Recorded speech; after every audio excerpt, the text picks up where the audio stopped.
시청자 여러분 안녕하십니까? VOA 뉴스투데이 시작합니다.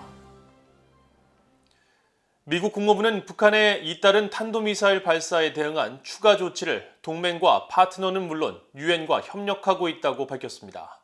특히 북한의 위협은 전 세계 모든 나라에 영향을 미친다면서 다른 나라들도 이런 우려를 공유하고 있다고 확인했습니다. 첫 소식 함지하 기자가 보도합니다. 정례 브리핑에 나선 네드 프라이스 국무부 대변인은 북한의 도발을 중단하기 위해 미국이 어떤 도구를 사용할 수 있느냐는 BOE의 질문을 받았습니다.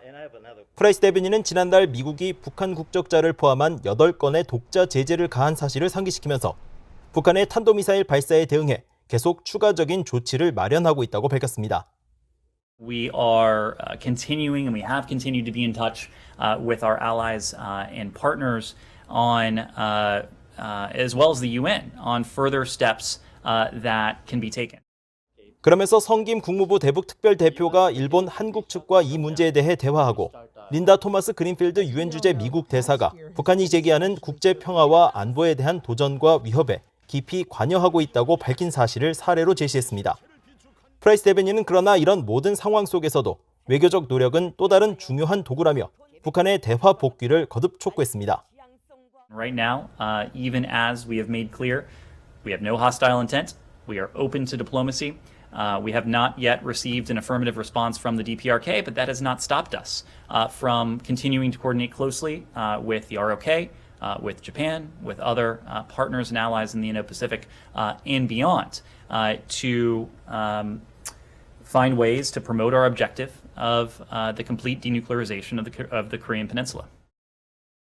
프라이스 대변인은 최근 북한을 규탄하는 미국 등의 공동 성명에 일부 나라들이 불참한 데 대한 BOE의 이어진 질문에 대해서는 북한의 도전에 대응해 나온 여러 다자간 성명에 서명하거나 그렇게 하지 않기로 한 결정은 개별 국가에 맡긴다고 답했습니다.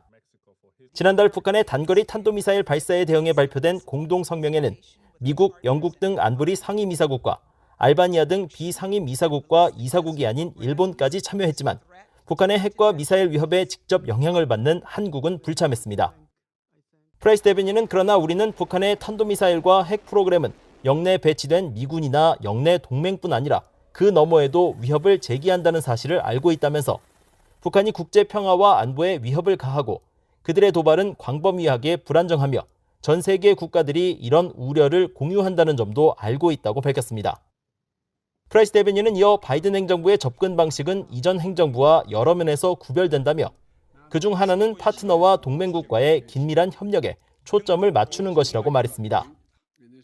그러면서 이런 노력의 일환으로 동맹과 파트너 등 여러 나라들과 지속적으로 교류하고 있다면서 이것은 우리의 최우선 목표인 한반도의 완전한 비핵화를 촉진하기 위해서라고 거듭 강조했습니다. BOE 뉴스 함지하입니다. 북한과 이란이 탄도미사일 개발 정보를 공유하고 있는 것으로 알려졌으며 이란산 유류가 북한으로 유입될 가능성이 있다고 미국 의회조사국이 밝혔습니다. 미국 의회조사국은 2일 갱신한 대이란 제재 보고서에서 북한과 이란은 광범위한 전략적 사업, 특히 탄도미사일 개발에 관한 정보를 공유하고 있는 것으로 알려졌다고 밝혔습니다. 보고서는 또 중국이 구매한 이란산 유류가 북한으로 유입될 가능성도 있다면서 하지만 북한이 이란산 원유를 직접 구매하는지 여부는 알려지지 않았다며 이란과 마찬가지로 상당한 국제적 제재를 받아온 북한은 이란에 대한 국제사회의 제재를 준수하겠다는 약속을 하지 않았다고 지적했습니다. 유럽연합 EU가 북한의 해상 불법 환적 단속 강화와 관련해 엄격한 대북 제재 이행과 국제사회의 동참 필요성을 거듭 강조했습니다. 유럽연합 대변인은 2일 북한의 제재 회피 등을 막기 위한 바이든 행정부와의 동참 여부를 묻는 VOA의 질문에 유럽연합은 북한이 유엔 안보리 결의 의무를 완전히 준수할 때까지 엄격한 대북 제재를 이행할 것이며 국제사회도 그렇게 하도록 독려할 것이라고 밝혔습니다. 미국과 일본, 프랑스, 영국 등과 함께 북한의 불법 해상 환적 감시 활동에 참여하고 있는 캐나다도 VOA에 북한의 도발 행위를 억제하고 인도태평양 지역의 안보 강화를 위한 국제적 영내 노력을 지지한다면서 이를 위해 동맹국, 파트너들과 함께 협력할 것을 약속한다고 밝혔습니다. 북한의 선박간 불법 환적 감시 활동은 북한의 잇따른 핵과 미사일 시험으로 지난 2017년 만장일치로 채택된 유엔 안보리 결의 2875호와 2397호에 따른 것으로 일본 니혼게이자이 신문은 지난 2일 미국 정부 고위 관계자를 인용해 미국 정부가 북한의 탄도미사일 발사에 대응해 해상 불법 환적 단속 강화를 검토하고 있다고 보도했습니다. 지난해 미국 의회에서 한국 정부의 대북전단 금지법의 문제를 지적하는 청문회를 개최해 큰 관심을 모았던 크리스 스미스 하원 의원이 최근 한국 정부가 관련 사안으로 탈북민 출신 박상학 씨에 대해 기소를 결정하자 매우 충격적이라며 우려를 나타냈습니다. 스미스 의원은 미국의 오랜 동맹국인 한국 정부도 표현의 자유에 관한 면밀한 조사에서 예외일 수 없다며 미국 의회 차원의 향후 조치 가능성을 시사했습니다. 이조은 기자가 보도합니다. 미국 공화당 소속의 크리스 스미스 하원 의원은 한국 검찰이 탈북민 출신 운동가인 박상학 자유북한운동연합 대표를 대북전단 금지법 위반 혐의로 기소하자 강하게 비판했습니다. 스미스 의원은 2일 VOA에 보낸 이메일 답변을 통해 탈북운동가인 박상학 씨에 대한 기소는 민주주의와 자유에 대한 시사점에서 매우 충격적이라고 밝힌 겁니다. 그러면서 그 어떤 정부, 심지어 오랜 동맹국의 정부도 면밀한 조사에서 예외일 수 없다고 밝혀 미국 의회 차원의 조치 가능성을 예고했습니다. 미국 의회 초당적 기구인 톰 렌토스 인권위원회 공동의장으로 한국 정부 주도로 제정된 대북전단 금지법을 문제 삼으며 지난해 초 의회 청문회를 개최해 큰 관심을 모았던 스미스 의원은 박 대표 기소와 관련한 한국의 대북전단 금지법은 북한 정권의 요구에 굴복하는 것으로 보일 것이라고 지적했습니다. 대북전단에 대해 북한이 참을 수 없는 도발이라고 비난하자 문재인 정부가 대북전단 살포를 범죄화한 것은 독재주의 김씨 정권의 요구에 굴복하는 것으로 보인다는 겁니다. 그러면서 대북전단 금지법과 박상학 대표 기소는 위험한 선례로 표현의 자유에 대한 심각한 억압이라고 강조했습니다. 박 대표는 지난해 4월 DMZ 비무장지대 근처에서 두 차례 대북전단과 소책자, 미화 1달러 지폐 등을 대형 풍선 10개에 실어 북한 지역으로 날려보낸 혐의를 받고 있습니다. 한국 검찰은 지난달 26일 박 대표를 대북전단 금지법으로 불리는 개정 남북관계 발전법 위반 미수 혐의로 불구속 기소했습니다. 이런 사실이 전해지자 인권단체들은 즉각 한국 정부를 비판하며 대북전단 금지법 폐기를 촉구하고 나섰습니다. 미국 뉴욕에 본부를 둔 국제인권단체 휴먼라이츠 워치는 성명을 통해 박 대표 기소 결정은 인권변호사 출신 문재인 대통령이 절대적으로 부끄러워해야 할 표현의 자유에 대한 중대한 타격이라면서 문재인 대통령이 북한 정권의 협박에 굽실거리고 권리를 남용하는 법을 통과시키는 것을 지켜보는 건 그의 대통령 임기 중 최악 중 하나이자 유업의 중대한 오점이라고 주장했습니다. 전 세계 70여 민간단체와 개인 활동가들이 연대한 북한 자유연합의 수전 숄티 의장도 한국 검찰의 박상학 대표 기소는 터무니없다며 대북전단 금지법 폐기를 촉구했습니다. 한국에는 표현의 자유가 있으며 대북전단 금지법은 헌법과 국제조약 의무 위반으로 누구나 국경을 넘어 정보를 전송할 권리가 있고 박 대표는 그런 자유를 행사했을 뿐이라는 겁니다.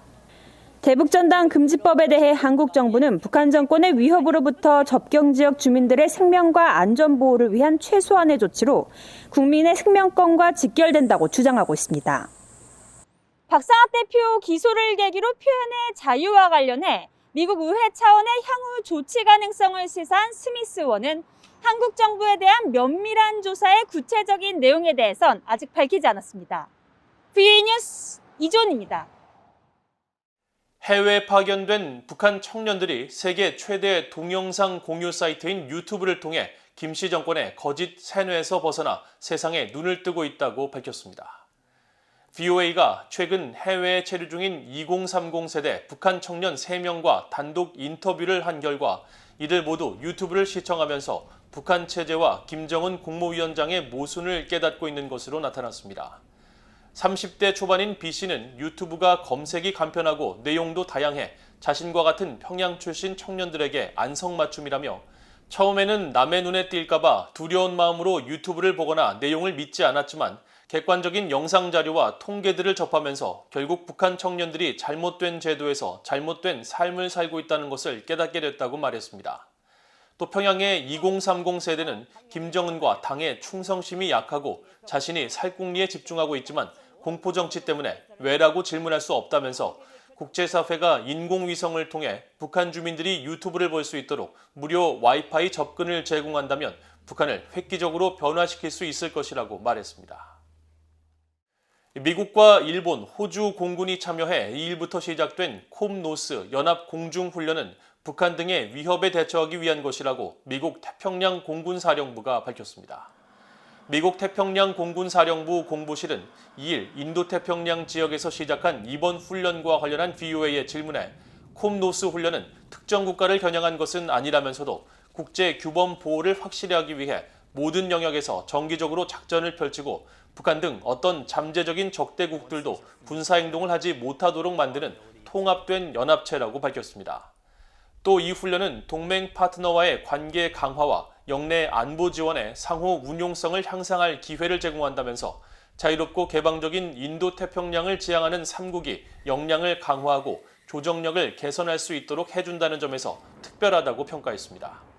오는 18일까지 실시되는 이번 훈련에는 2,500명 이상의 미국 공군과 해병대, 약 1,000명의 일본 항공자위대와 호주 왕립 공군이 함께 훈련을 하며 30개 이상의 부대에서 약 130대의 항공기가 참여합니다. 한국은 2020년 콤노스 훈련에 수송기 2대와 30여 명의 병력을 파견했지만 지난해와 올해는 불참했습니다.